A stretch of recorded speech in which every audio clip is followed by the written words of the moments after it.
اعوذ باللہ من الشیطان الرجیم بسم اللہ الرحمن الرحیم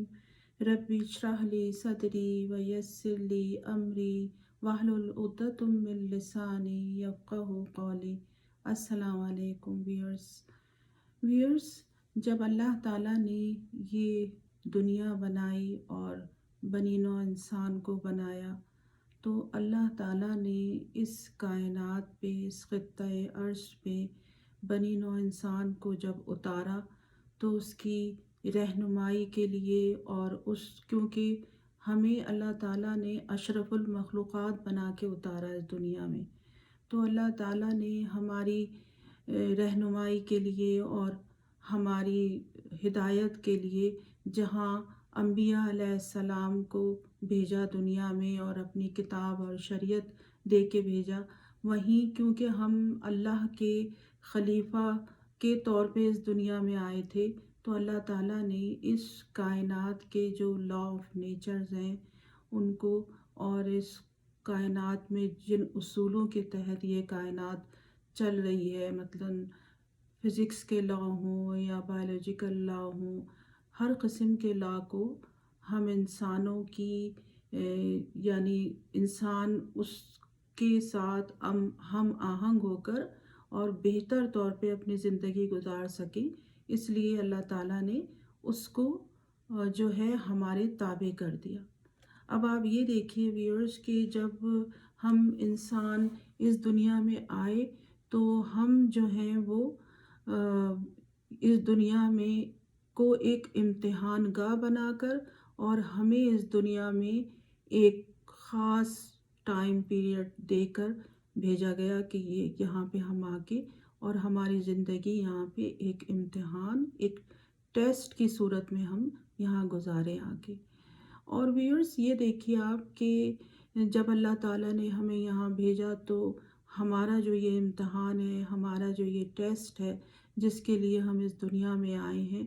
وہ نہ صرف یہ کہ اوپن بک ایگزام ہے ہمارا، بلکہ اللہ تعالیٰ نے ہمارا پرچہ بھی آؤٹ کر دیا، یعنی ہمیں بتا دیا اللہ تعالیٰ نے کہ میں تمہارے جو ٹیسٹ ہوگا یا تمہارا جو امتحان ہوگا وہ تمہیں میں کن کن چیزوں سے آزماؤں گا۔ مثلا اللہ تعالیٰ نے قرآن میں کہا کہ میں تمہیں اولاد سے، میں تمہیں بیماری سے، میں تمہیں جان اور مال کے نقصان سے، تمہیں ثمرات کے اور فصلوں کے نقصان سے، ان تمام چیزوں سے آزماؤں گا۔ اور اس کے علاوہ ویورز یہ بھی ہے کہ جب انسان یہاں آتا ہے تو ہر انسان کے ٹیسٹ جو ہوتے ہیں وہ مختلف قسم کے ہوتے ہیں۔ کسی کو پرمننٹ معذوری کا بھی ٹیسٹ ہو سکتا ہے جو پیدائشی طور پہ وہ اپنے ساتھ لے کر آیا ہو، یا آنے کے بعد یہاں کوئی ایسی بیماری لگ جائے، یا یہ کہ آپ سمجھیے کہ اس کو اولاد کی طرف سے کوئی پریشانی ہو، یا یہ سمجھیں آپ کہ اس کو جو ہے وہ فائنینشیل پرابلم ہو سکتی ہے، یا کسی بھی قسم کے ٹیسٹ اور امتحان سے ہر انسان کو اپنی زندگی میں گزرنا ہوتا ہے۔ تو جو یہ ٹیسٹ اور امتحان ہماری زندگی میں آتی ہیں، جو یہ پریشانیاں آتی ہیں، تو اس سے ہر انسان ظاہری بات ہے اسٹریسفل ہوتا ہے، پریشان ہوتا ہے۔ تو اللہ تعالیٰ نے اس کے کہ ہم کیسے گزریں اور کیسے اس کو ہم اچھی طرح سے اس امتحان کو پاس کریں، اس کے لیے نہ صرف یہ کہ ہمیں اللہ تعالیٰ نے ہمارے انبیاء علیہ السلام کو بھیجا کتاب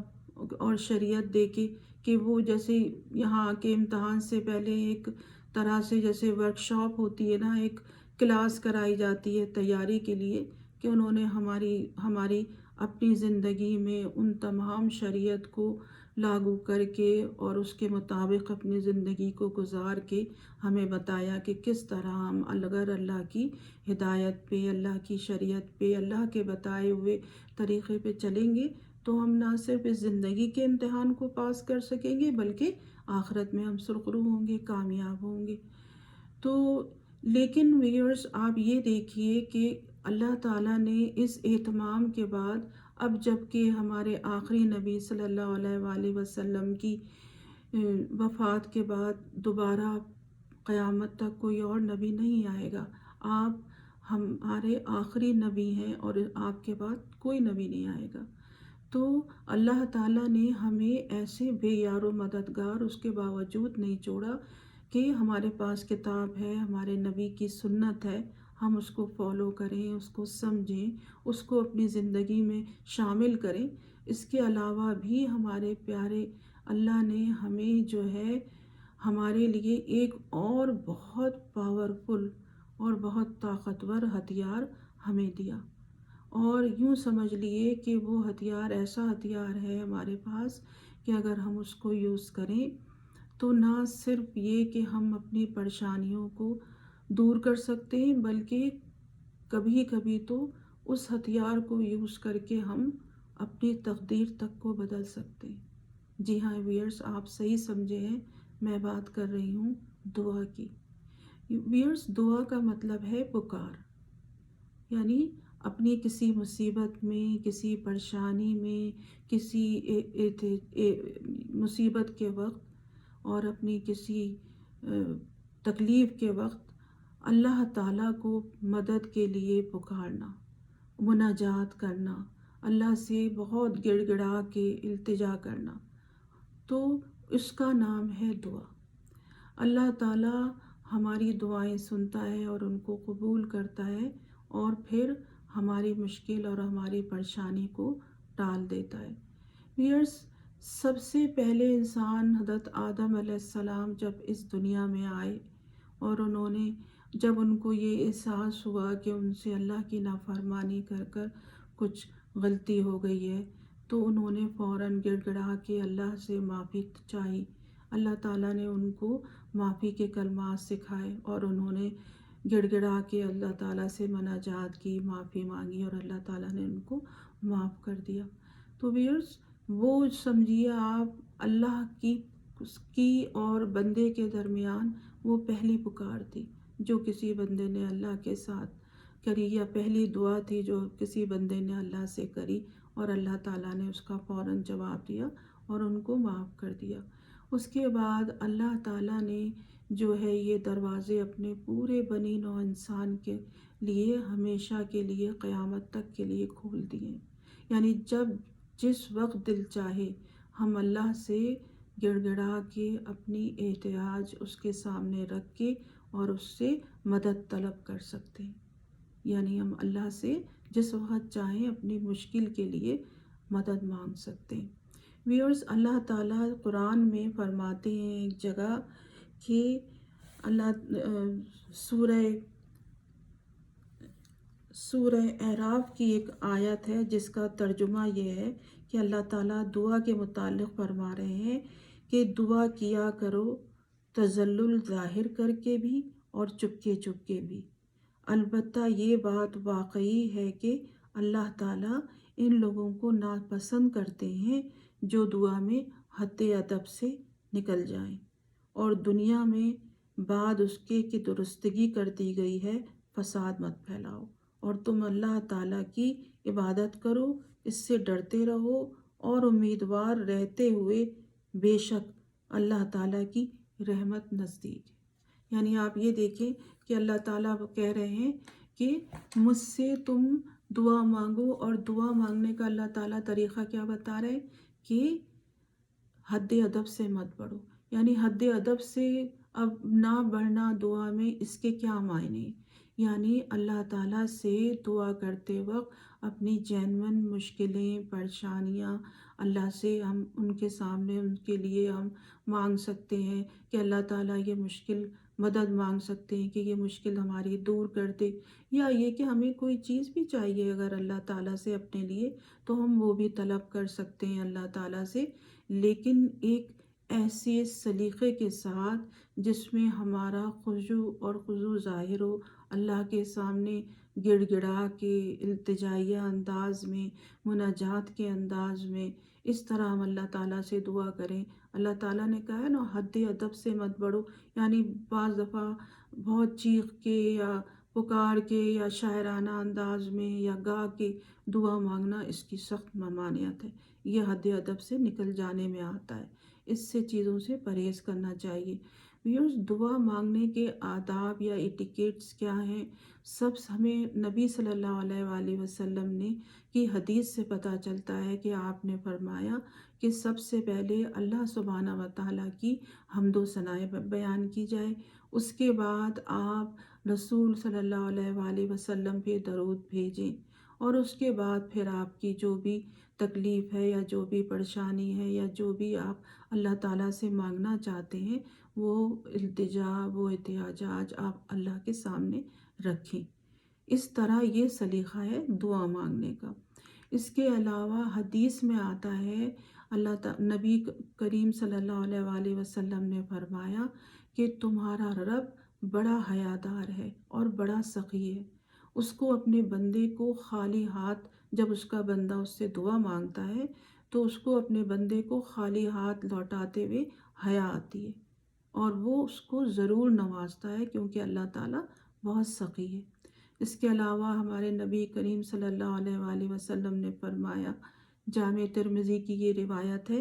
کہ آپ صلی اللہ علیہ وسلم نے فرمایا کہ دعا تقدیر بدل دیتی ہے، اور آپ صلی اللہ علیہ وآلہ وسلم نے فرمایا دعا مومن کا ایک طاقتور ہتھیار ہے،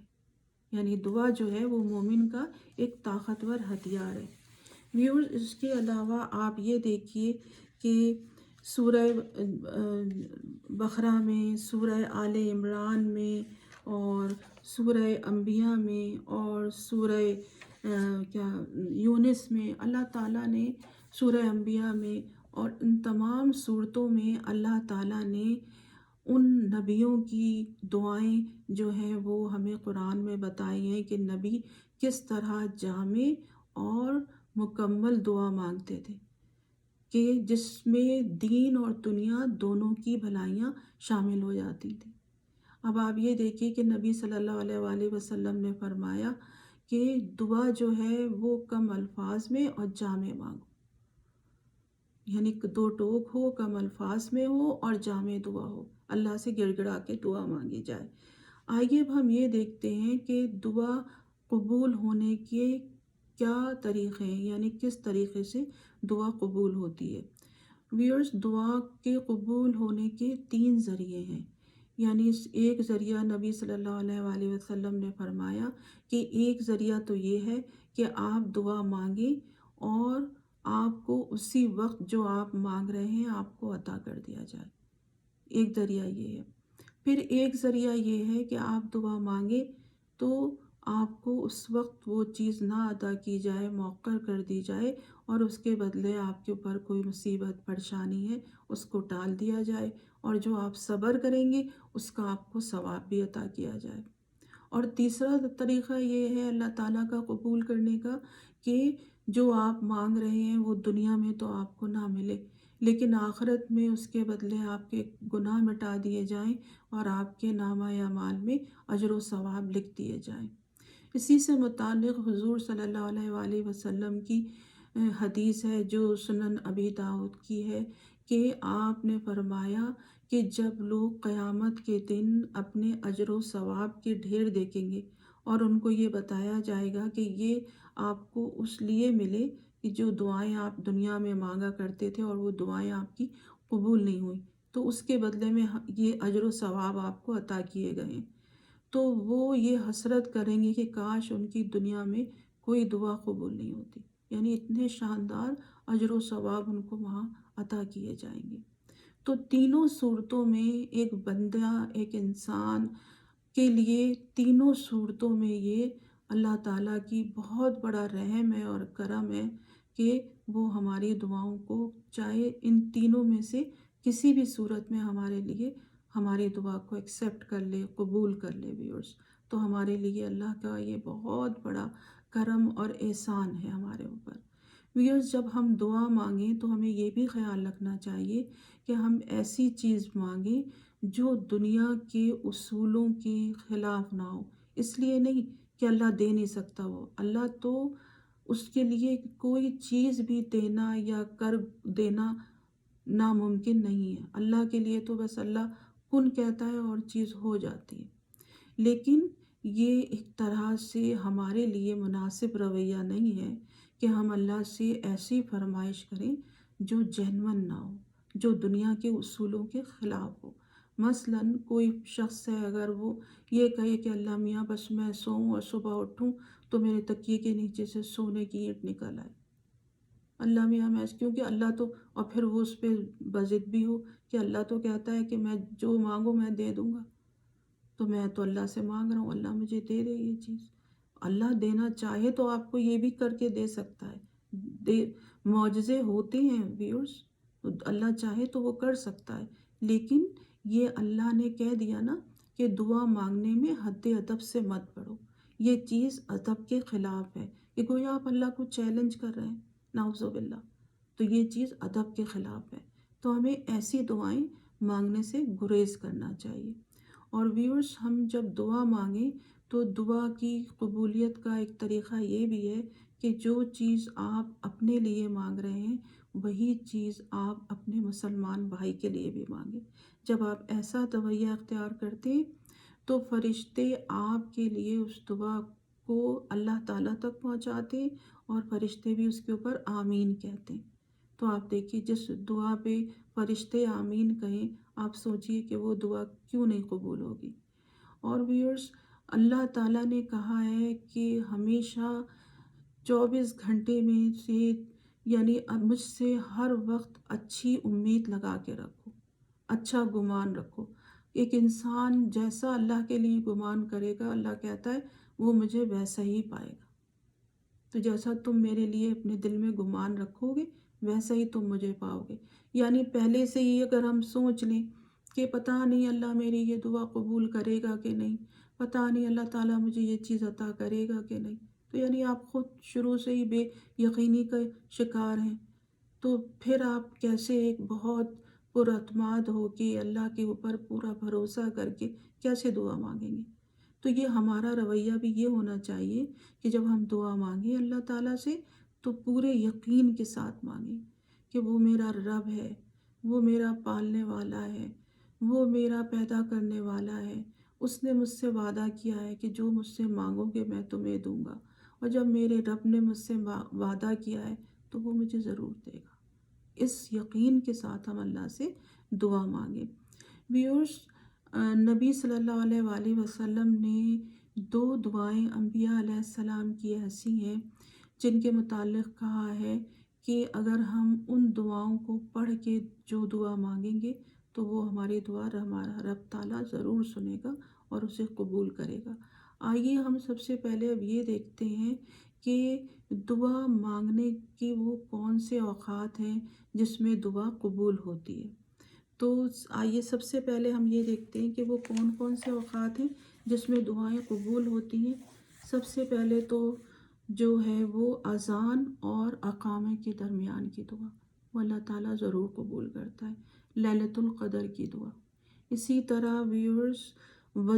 روزہ کھولنے سے پہلے کی دعا، زمزم پینے سے پہلے کی دعا، تکلیف میں دعا، فرائض نماز کے بعد دعا، سفر کے دوران دعا، حج کے دوران دعا، اور سب سے بڑھ کر تہجد کی دعا۔ وہ اللہ تعالیٰ اس وقت تو 7ویں آسمان پہ ہوتے ہیں اور پکار پکار کے کہتے ہیں، یعنی اللہ تو ہم سے کہتا ہے نا قرآن میں کہ اے نبی آپ ان سے کہہ دیجئے کہ میں ان کے قریب ہوں اور میں ہر پکارنے والے کی پکار سنتا ہوں۔ تو یہاں پہ اللہ تعالیٰ کیا کہہ رہے ہیں؟ خود پکار پکار کے ہم سے کہہ رہے ہیں کہ ہے کوئی جو مجھ سے مانگے اور میں اس کو عطا کر دوں، ہے کوئی بندہ جو مجھ سے مانگے اور میں اس کو عطا کروں۔ تو آپ خود سوچیے کہ اللہ تعالیٰ ہم سے پکار پکار کے کہہ رہے ہیں، تو جب ہم اس سے مانگیں گے تہجد میں اٹھ کے، نفل پڑھ کے، گڑ گڑا کے اللہ سے، تو وہ ضرور ہماری دعا پوری ہوگی۔ اسی طرح آپ یہ دیکھیے بارش میں دعا، جمعے کی نماز کے بعد، اور جمعے کے دن کچھ اوقات ایسے آتے ہیں جن میں اللہ تعالیٰ ہر دعا مانگنے والے کی دعا قبول کرتے ہیں۔ تو جمعے کے اوقات میں دعا، رکوع اور سجود کی میں جو وہ ہیں کلمہ پڑھنے، یعنی رکوع میں جانے کے بعد جب ہم سبحان ربی العظیم پڑھتے ہیں، اس کے بعد خاموشی سے ہم اپنے دل کی دعا بھی کر سکتے ہیں۔ سجدے میں ایسے ہی سبحان ربی اعلیٰ پڑھنے کے بعد ہم اپنی دل میں اپنے لیے کچھ دعا بھی کر سکتے ہیں، تو وہ دعائیں وہ اللہ قبول کرتا ہے۔ استغفار کے بعد کی دعا، گناہ چھوڑنے کے لیے جو ہم دعا مانگتے ہیں وہ، اسی طرح جو ہے درود شریف، رکوع اور سجود میں درود شریف پڑھنے کے بعد کی دعا، جب ہم اتحیات پڑھتے ہیں درود شریف پڑھنے کے بعد، اس کے بعد جب ہم کوئی دعا مانگیں وہ دعا اللہ سنتا ہے اور قبول کرتا ہے۔ یعنی یہ تو وہ اوقات تھے جس میں اللہ تعالیٰ ہماری دعائیں سنتا ہے اور قبول کرتا ہے۔ ویئرس، کچھ نبیوں کی دعائیں ہیں جن کے متعلق ہمارے نبی صلی اللہ علیہ وآلہ وسلم نے فرمایا کہ اگر ہم میں سے کوئی ان دعاؤں کو پڑھ کے اپنے لیے کوئی دعا مانگے گا تو اللہ تعالیٰ وہ دعا قبول فرمائیں گے۔ ان میں سے ایک تو حضرت ابراہیم علیہ السلام کی دعا ہے۔ وہ کیوں ویورز؟ کہ جب ابراہیم علیہ السلام کو جو ہے وہ آگ میں ڈالا گیا تھا، تو آپ کو پتہ ہے 15 سال کے آپ ینگ لڑکے تھے اس وقت جب آپ کو آگ میں ڈالا گیا۔ ان کے باپ نے بھی ان کو چھوڑ دیا تھا اور وہ واحد مسلمان تھے، ان کا کوئی سہارا نہیں تھا۔ اس وقت انہوں نے اپنے لیے اللہ تعالیٰ سے دعا کری تھی، حسبنا اللہ و نعم الوکیل، نعم المولا و نعم النصیر۔ تو اللہ تعالیٰ نے ان کی یہ دعا قبول کری تھی اور آگ کو گلزار بنا دیا تھا۔ تو ہمارے نبی صلی اللہ علیہ وآلہ وسلم نے فرمایا کہ جو اس دعا کو مانگ کے اپنے لیے کوئی دعا کرے گا تو وہ دعا بھی اللہ تعالیٰ سنیں گے اور قبول فرمائیں گے۔ ویورز، اسی طرح حضرت یونس علیہ السلام جب مچھلی کے پیٹ میں چلے گئے تھے اور انہوں نے وہاں پہ جب آیت کریمہ کو پڑھ کر دعا مانگی تھی اللہ تعالیٰ سے، تو اللہ تعالیٰ نے ان کی دعا قبول کری تھی۔ اور اللہ تعالیٰ اس آیت کریمہ کی آیت کے بعد آگے کی آیت میں اللہ تعالیٰ خود فرماتے ہیں کہ اور جب کوئی اور مومن اس دعا کو پڑھ کے اپنے لیے مانگے گا تو میں اس کی دعا قبول کروں گا۔ اور یہ وہ نبی ہیں جو نیکیاں کرنے میں جلدی کرتے تھے۔ یعنی دعائیں قبول کرنے کے لیے بھی جو ایک ہمیں بھی تو کچھ کرنا ہوگا نا، اپنے اعمال کے اور اپنے رویے میں کچھ تبدیلی لانی ہوگی۔ یہ نبی جن کی دعائیں اللہ نے فوراً قبول کری، وہ ان کی کیا ان کے جو تھے وہ زندگی کے طور تھے، طریقے تھے، یا کیا ان کے معاملات تھے کہ وہ نیکیوں میں جلدی کرتے تھے۔ وہ اللہ کے اوپر پورا ایمان رکھنے والے تھے، وہ مومن تھے۔ یعنی اسلام انہوں نے صرف زبان سے قبول نہیں کیا تھا بلکہ دل سے قبول کیا تھا، وہ مومن تھے۔ تو اگر ہم بھی اللہ کی بتائی ہوئی شریعت پہ عمل کریں گے، ان تمام چیزوں سے، ان تمام منکرات سے اپنے آپ کو بچائیں گے جس سے اللہ نے ہمیں بچنے کا حکم دیا ہے، تو یقین جانیے ویورز کہ کوئی وجہ نہیں ہے کہ اللہ تعالیٰ ہماری دعائیں قبول نہ کرے۔ ہم نے دیکھا ہے، ہم جانتے ہیں کہ ہمارے جاننے والوں میں بھی ہو سکتا ہے کچھ لوگ ہم دیکھتے ہیں ایسے ہوتے ہیں نیک اور باکمال کے جن کی دعائیں اللہ فوراً سنتا ہے۔ کیا وجہ ہوتی ہے؟ وہ وجہ یہی ہوتی ہے ویورز کہ وہ اللہ پہ بھروسہ کرتے ہیں، اللہ پہ کامل ایمان ہوتا ہے ان کا، اور وہ اللہ کی بتائے ہوئے شریعت اور طور طریقوں پہ اپنی زندگی گزارتے ہیں۔ حضرت ابو سفیان سوری رحمۃ اللہ علیہ سے کسی شخص نے پوچھا کہ آپ بتائیے کہ کون شخص سب سے بدقسمت ہے؟ تو آپ نے روتے ہوئے فرمایا کہ وہ جو یہ سمجھے اور یہ کہے کہ اللہ تعالیٰ میرے گناہ معاف نہیں کرے گا، وہ سب سے بدقسمت شخص ہے۔ یعنی جو شخص یہ سمجھے گا اور اپنے دل میں یہ کہے گا تو ظاہری بات ہے وہ استغفار بھی نہیں کرے گا، گناہ کی معافی بھی نہیں مانگے گا اللہ سے، تو وہ سب سے بدقسمت شخص ہے۔ تو یعنی اس سے ہمیں کیا پتہ چلتا ہے کہ ہمیں اللہ تعالیٰ سے ہر وقت اپنے گناہوں کی معافی مانگنی چاہیے، اپنے لیے استغفار طلب کرتے رہنا چاہیے جو ہم سے گناہ ہوئے ہیں۔ ویورز، اللہ تعالیٰ ہمارا رحمان اور رحیم ہے، بہت بڑا غفور الرحیم ہے، مجیب الدعوات ہے۔ اللہ تعالیٰ ہم سے بہت محبت کرنے والا ہے۔ جب ہم اس سے گڑ گڑا کے دعا مانگتے ہیں اور اس سے استغفار کرتے ہیں تو اللہ تعالیٰ ہمارے گناہوں کو معاف کرتا ہے ویورز۔ تو ہمیں اللہ تعالیٰ سے ہر وقت اپنے گناہوں کی استغفار کرنی چاہیے اور توبہ کرنی چاہیے، اور ہمیں اللہ سے اس کی رحمت طلب کرنی چاہیے، اللہ سے اس کی جو ہے رحمت ہر وقت مانگتے رہنا چاہیے۔ اللہ تعالیٰ ہمیں اپنی رحمت سے نوازے اور ہمارے گناہوں کو معاف کرے۔ اور ویئرس، اسی طرح ہم اپنے لیے دنیا اور آخرت دونوں کی دعائیں مانگ سکتے ہیں۔ دیکھیے حضرت سلیمان علیہ السلام نے، قرآن میں آتا ہے کہ اپنے لیے کیا دعا کری تھی کہ اے خداوند، اے اللہ تعالیٰ، آپ میرا جیسا کنگڈم کسی اور کو مت دیے گا، یعنی میری جیسی بادشاہت کسی اور کو عطا مت کریے گا۔ تو انہوں نے اپنے لیے دنیا کی چیز مانگی تھی نا، اللہ تعالیٰ نے ان کو وہ عطا کری۔ اسی طرح آپ دیکھیے کہ حضرت موسیٰ علیہ السلام نے کیا دعا مانگی تھی، اور انہوں نے دعا مانگی تھی نا کہ اللہ تعالیٰ میرے بھائی کو میرا بازو بنا دے، تاکہ یہ میرے ساتھ تیرے کام میں میری مدد کرے، اور اس کو میرے لیے میرا بازو بنا اور اس کو نبوت عطا فرما۔ تو اللہ تعالیٰ نے وہ دنیا کے لیے تھی نا ان کی دعا، اور آخرت کے لیے بھی تھی، تو انہوں نے ان کی یہ دعا بھی پوری کری، حالانکہ یہ دنیا اور آخرت دونوں کے لیے تھی، تو اللہ تعالیٰ نے ان کی یہ دعا بھی پوری کی۔ تو دعا مانگنے میں یہ کوئی قید نہیں ہے کہ ہم دنیا کے لیے اپنے لیے کوئی چیز نہیں مانگ سکتے، لیکن ہاں مانگتے وقت ہمیں یہ خیال رکھنا ہوگا کہ ہم اللہ سے کیا مانگ رہے ہیں، جائز چیز مانگیں، ایسی چیزیں نہ مانگیں جن کی ممانعت ہے۔ مثلاً اگر ہم یہ مانگیں اللہ سے، فرض کریے کہ اللہ تعالیٰ مجھے جو ہے وہ اس دنیا میں جو ہے بہت بڑا عالیشان مکان دے دے، یا بہت عالیشان گاڑی دے دے، یا بہت عالیشان جو ہے وہ بزنس عطا فرما دے، تو اس کی کوئی ممانعت نہیں ہے، آپ مانگ سکتے ہیں۔ لیکن جامع دعا کیا ہوگی کہ اللہ تعالیٰ اس دنیا میں مجھے عزت سے رہنے کے وسائل فراہم کر، اے اللہ تعالیٰ مجھے آرام سے، سکون سے رہنے کی، عزت سے رہنے کے لیے جگہ فراہم کر، اے اللہ تعالیٰ مجھے ایسی زندگی میں مجھے ایسی آسانیاں اور سہولتیں فراہم کر کہ میں تیرے جو کم قسمت لوگ ہیں یا جو ضرورت مند لوگ ہیں، میں ان کے کام آ سکوں، میں خیر کے کام کر سکوں، کیونکہ اللہ نے مال کو خیر کہا ہے، تو ہم اللہ سے یہ طلب کر سکتے ہیں۔ لیکن ایسی چیز مانگنا کہ فرض کریے کہ جو نوجوان بچے یا بچیاں ہیں کہ اللہ تعالیٰ فلاں سے میری شادی ہو جائے،